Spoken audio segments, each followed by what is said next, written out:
mulai Jan. Ya wis. Oke. Assalamualaikum warahmatullahi wabarakatuh.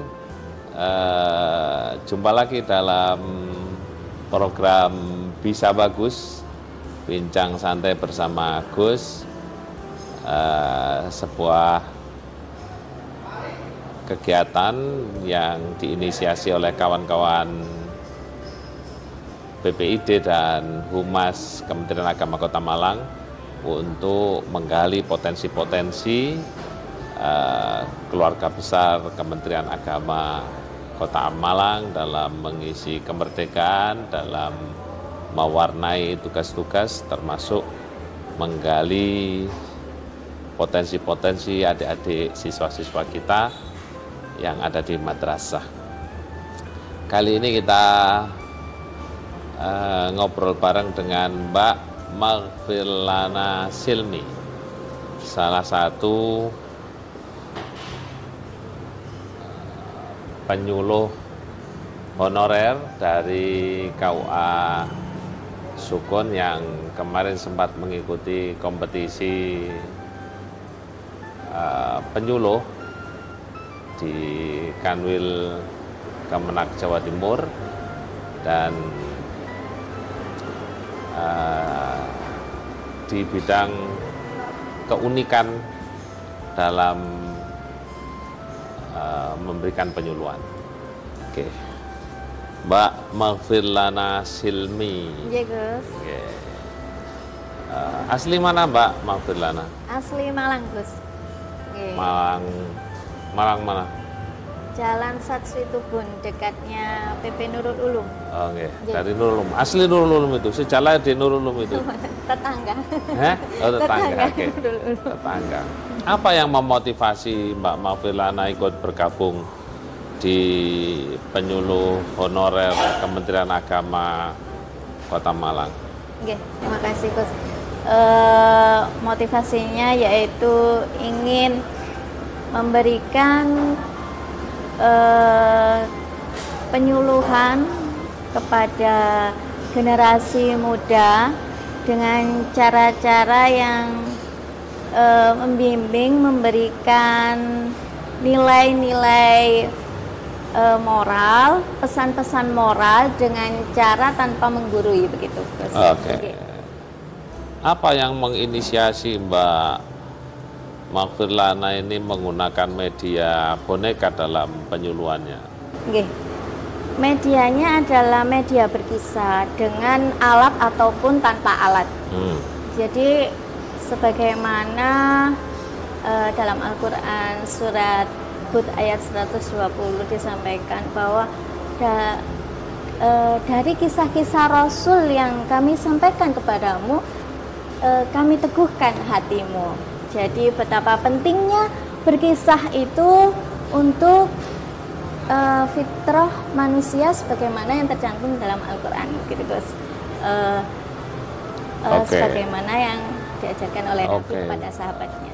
Terus media objek kepenyuluhan yang diberikan oleh Mbak Silmi, panggilannya Silmi atau Maghfirlana? Mbak Silmi. Siapa saja itu? Punya majelis taklimnya? Ya, sasaran utama memang generasi muda. Generasi muda. Generasi muda, anak-anak di kampung itu, Gus. Terus sama ada ibu-ibu. Kemarin ketika saya coba berbagi kisah di lapas, alhamdulillah saya pikir kira-kira diterima nggak ya dengan berkisah di lapas ibu-ibu. Alhamdulillah ikut masuk di lapas juga ya?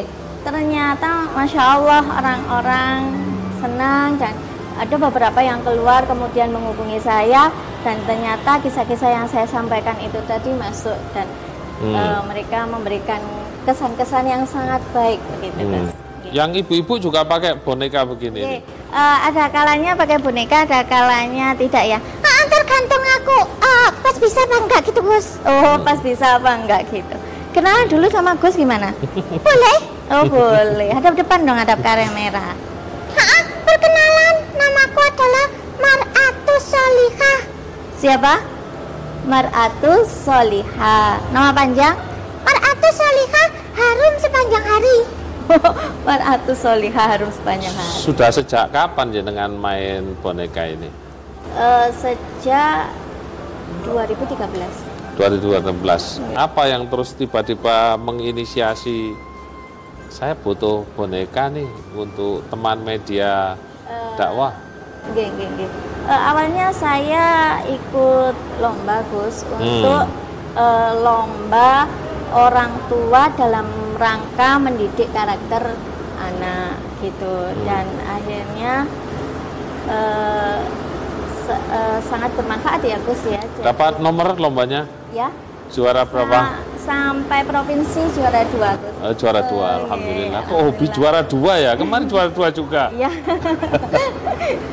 Sampai provinsi juara 2 dan alhamdulillah sangat efektif Gus. Gitu.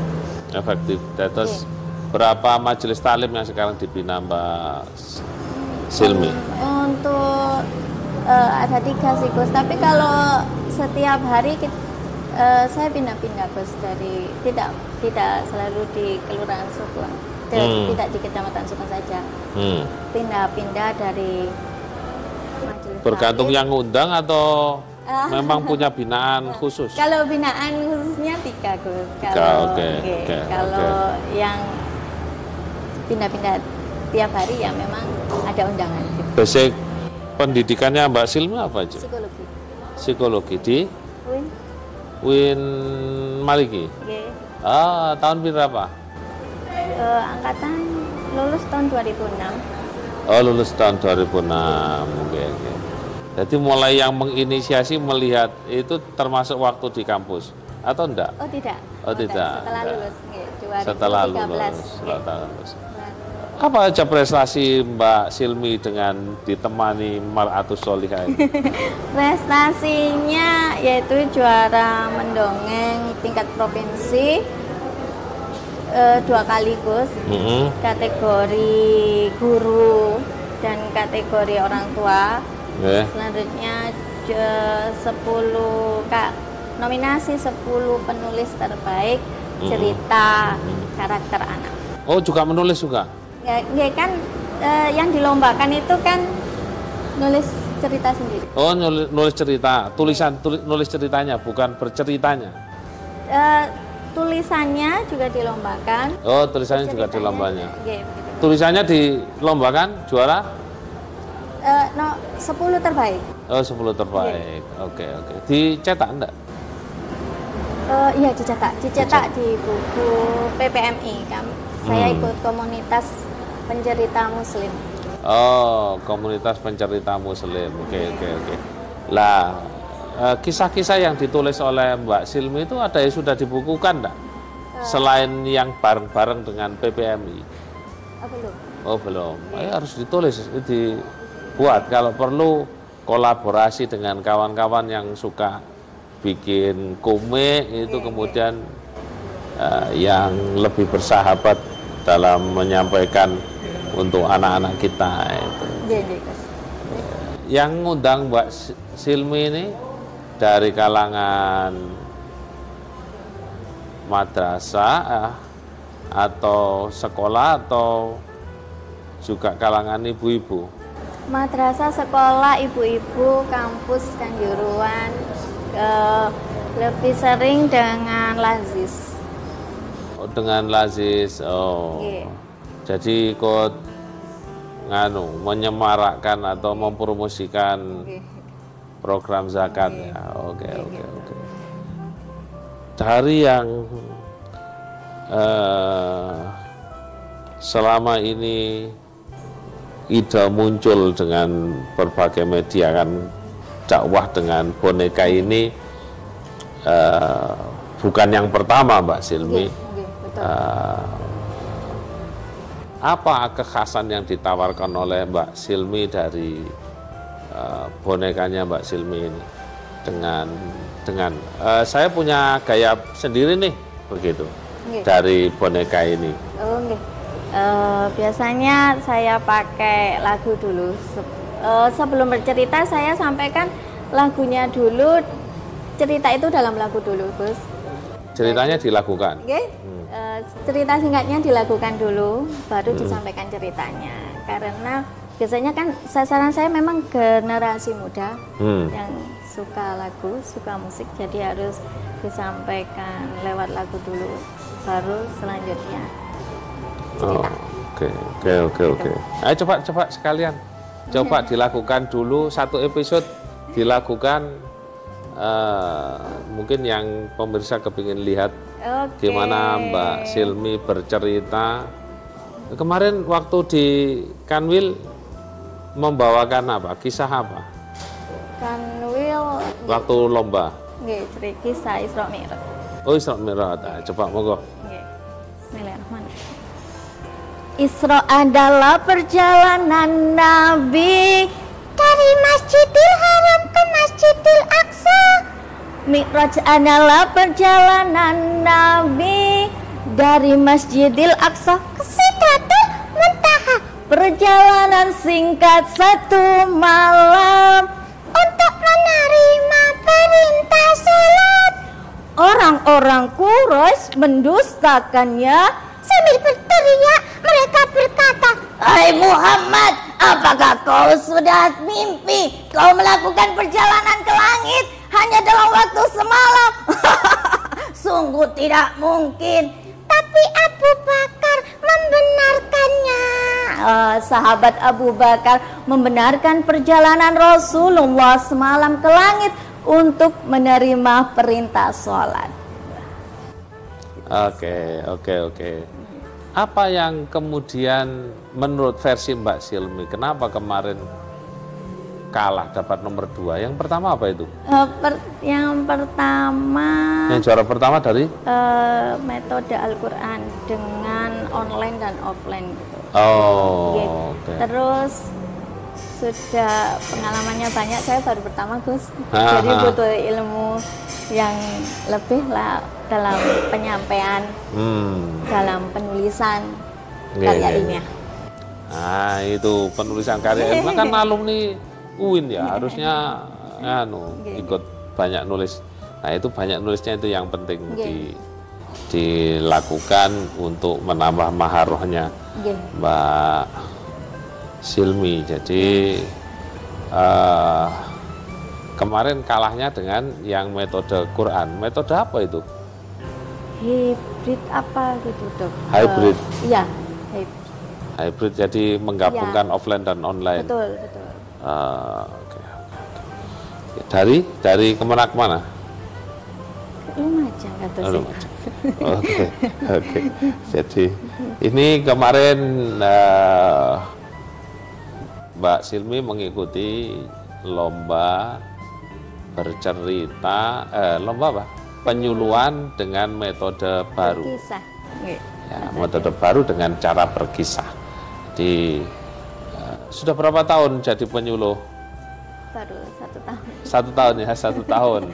Jadi PAW, pergantian antar waktu karena ada yang mengundurkan diri, Mbak Silmi masuk.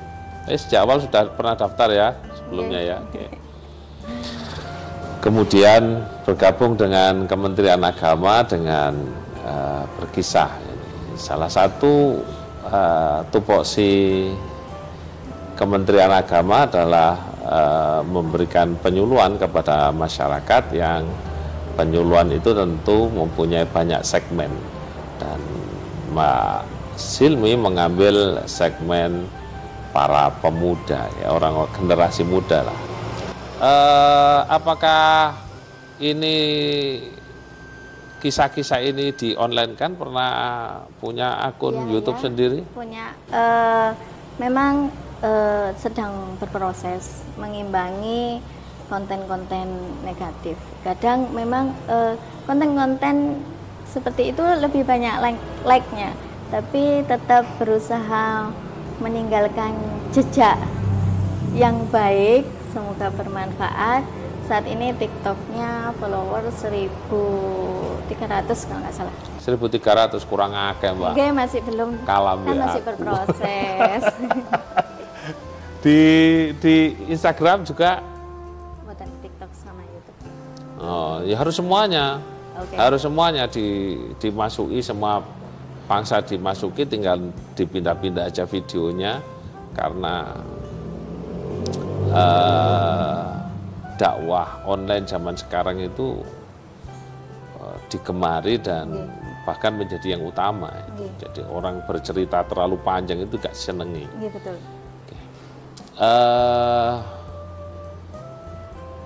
Pernah tidak menyampaikan pesan-pesan moderasi beragama? Belum. Wah, ini PR ini. Jadi harus memberikan menurut versi Mbak Maulida. Apa? Ya Mbak Silmi, aku kilingan arek man siji tok ae. Ya, apa pesan Mbak Silmi terhadap apa pemahaman Mbak Silmi terhadap moderasi beragama? Apa sih moderasi beragama itu? Nah, ini saya harus tahu ini. Saya mantan Kasih Bima sih. Tetap saling menghargai, tidak terlalu ke kanan ataupun ke kiri terhadap pemahaman agama, menghargai dan tidak mengganggu aktivitas agama yang lain. Kita pun juga bisa melakukan aktivitas beragama dengan mudah dan aman. Oke. Nah, coba sekarang bercerita tentang pentingnya